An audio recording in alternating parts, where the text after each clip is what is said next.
What's up guys, it's Roger and welcome back to the channel. Now, as I go about my day and create content for you all, there's bound to be comments on my videos. I love to see them and always answer as quickly as I can.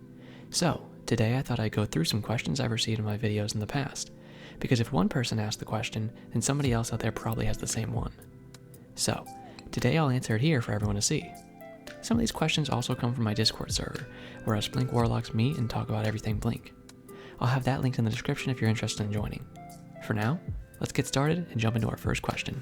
Our first question here comes from Elf. He says, how long did it take you to master Blink? I just started and I'm disorienting myself more than my opponent. It didn't take me too long to start getting the hang of Blink. I would say after using it for around 2 weeks to a month, I really started to learn more about it and understand it more in depth. I've been using Blink for probably around 1.5 to 2 years now, and I would consider myself to be a master of Blink, as much as you can be. After all, you know, who's the one to truly decide that? But I'm always learning new ways to use my Blink and improving my play every day. So am I truly a master of Blink yet? I don't know. That's for you to decide. But I would say just keep going with it. If you just keep playing with Blink, I would say probably after about a month, you'd really start to get the hang of it and notice a huge improvement. And after that, you're just going to keep noticing faster and faster improvements because your gameplay is just going to get more consistent with the Blink. So keep it up, keep using it if you're interested, and pretty quickly you will start getting the hang of it. This next question comes from Father Tyra, I'm not quite sure how that's said, so sorry if I butchered your name. They ask, what's your preferred tree? I use Devour Lock for Blink. Now, I usually do prefer Middle Tree over anything because I really love Nova Warp. Devour Lock can be amazing. I mean, Devour is such an enabler, especially if you're an aggressive player like myself and love to go in with SMGs or shotguns. Proccing that Devour can really let you get some nasty 2, 3, 4 pieces, you know. You can just go off once you have your Devour procced.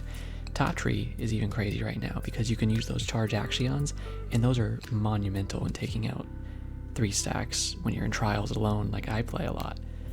Now, with Void 3.0 coming out, it's not really just going to be top, middle, bottom tree anymore. It's going to be fragments and aspects and everything. So this is going to be outdated, you know, in about a week, but I'm very excited for those changes. It's going to be crazy to see Void 3.0 and see what kind of nutty things we can do with Blink and crazy builds we can make with these aspects and fragments to just have Devour but still be able to use Nova Warp at the same time is going to be insane. And then you could put a Void Wall Grenade with that build and it's going to be nuts. So I'm extremely excited to see that. But for right now, without Void 3.0, my favorite is Middle Tree because I just love what you can do when you have Nova Warp and Blink together. I think it's an amazing combo and it's my favorite way to play a Blink Warlock. The next comment we have here comes from Valina, who actually has a few comments on this list, so shout out for always asking me awesome questions. I love to answer them. They ask, do you think you'd ever do some trials content? Triple Blink Lock trials sounds like a fun time, or just anything really. And I actually do have a good amount of trials content out where I use Blink. I've started doing it a lot more recently because I think people really want to see using Blink in the highest, you know, tier PvP that exists in the game. So I've been playing every weekend as much as I can and getting footage for you guys. Last weekend I made a solo flawless montage where I used Blink and I got a solo flawless. That was really good. This weekend was not as good. There wasn't freelance and I do play alone when I play trials. So I couldn't go solo flawless this weekend. But I made a nice video showing off my strategy and my build that I like to use on In This Vale, which was this weekend's trials map. So I'll link some of those in the description if you want to go check those out. But I do like to make trials content. I love to play trials and I love to match myself up against the best PvP players that I can find and use Blink to smack them, because a lot of people like to look at Blink as if it's inferior or a joke. So I like to use it to the best of its ability and at the best of my ability and show off that it can be a great thing to use. So I'll put some of that in the description if you want to check that out, or just go check my channel. You'll find some trials content if that's what you're looking for. Our next question is the first one that comes from my Discord, like I was telling you about earlier. It's by Flubby Tubby, love the name by the way. He asked, what's people's opinion on 120 versus 140 hand cannons whilst using Blink? I find that 120s favor Blink more for the big chunk damage, but 140s let you play much faster. Now I used to prefer 140s a lot more, and I didn't really like 120s at all.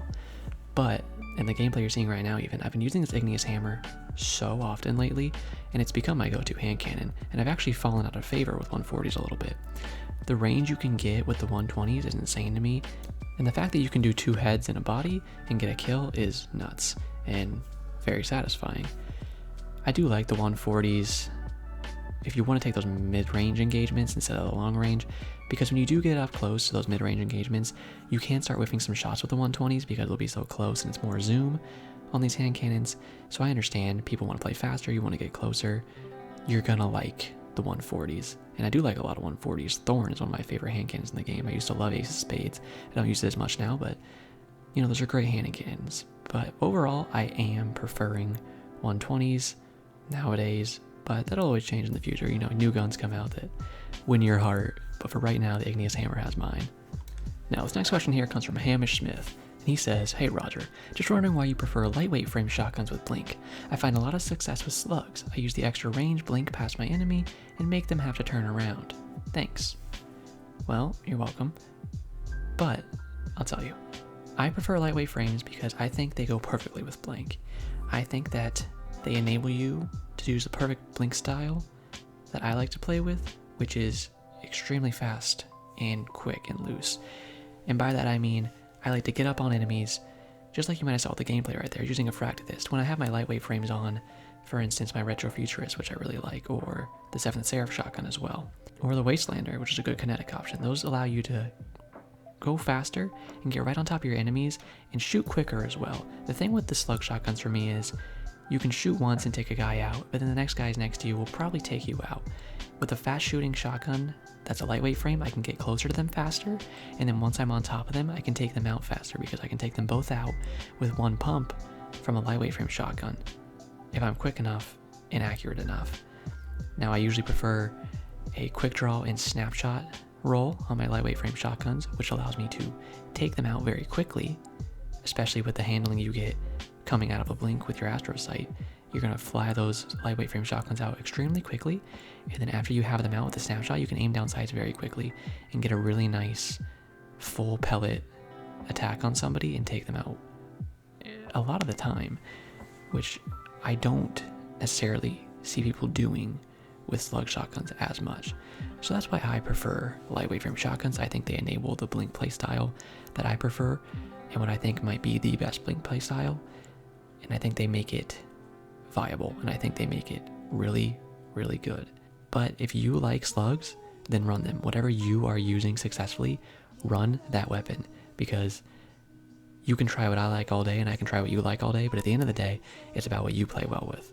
And if you do want to see me trying out a slug shotgun, I did a video on the Blasphemer slug shotgun just the other day, so I'll link that in the description if you want to go check that out.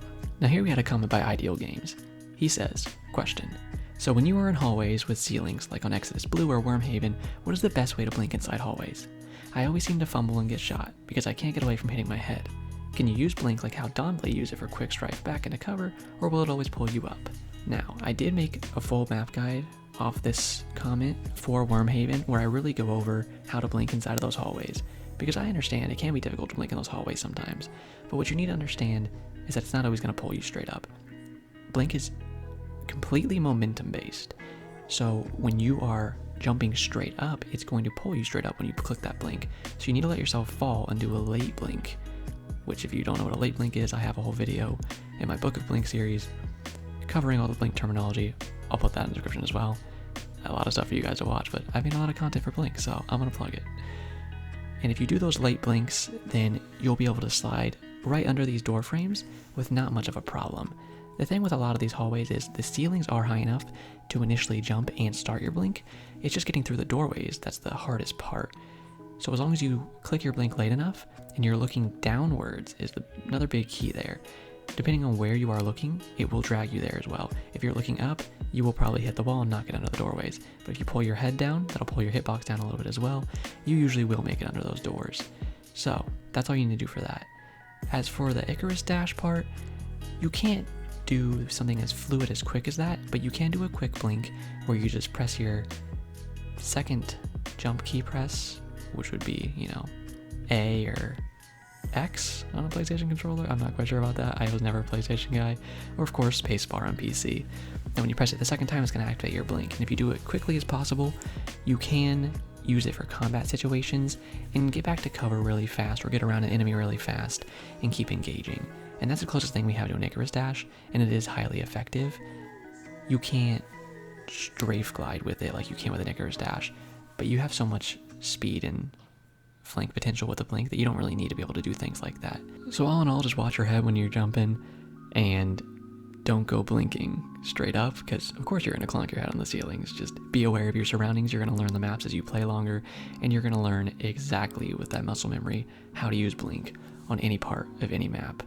And if you want to do that faster, go watch my Blink Map Guide series, because I go over how to blink on all these maps perfectly. So that's a nice place to start.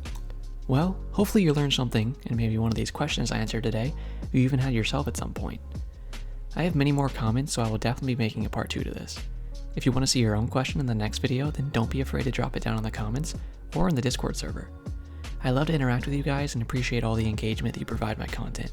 Every like and comment shows YouTube that you're enjoying what I'm making, which motivates me to keep making more.